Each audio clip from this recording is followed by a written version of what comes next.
about today. Think about just yourself and how you consume content, how you share ideas.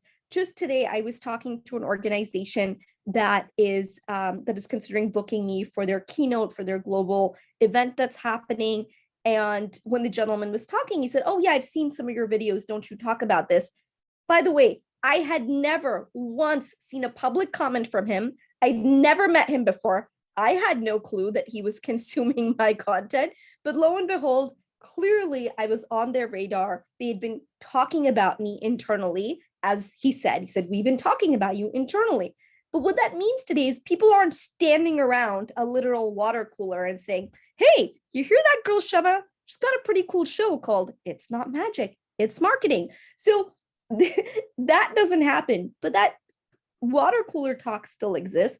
It just happens more on, online. So it happens in these Slack channels. It happens in Microsoft Teams, in Google Zoom. Like that's where these conversations are occurring.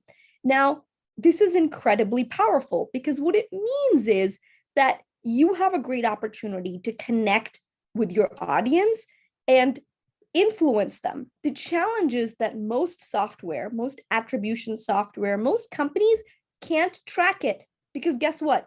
It's dark social. It's called dark social for a reason. It's not traceable. Now, are there certain platforms and things that help you find kind of these niche conversations? Sure. But is there anything today that'll let you find what people are talking about in their private LinkedIn DMs or their Slack channels? No. And honestly, it's a bit of a fool's errand to even focus on that. If you can focus on the creating content that people genuinely want to share, that's valuable, and trust. I know this is a difficult concept in some ways. Trust that these conversations are happening. And I'm not saying even blindly trust it. Look, qualitative data is extremely important.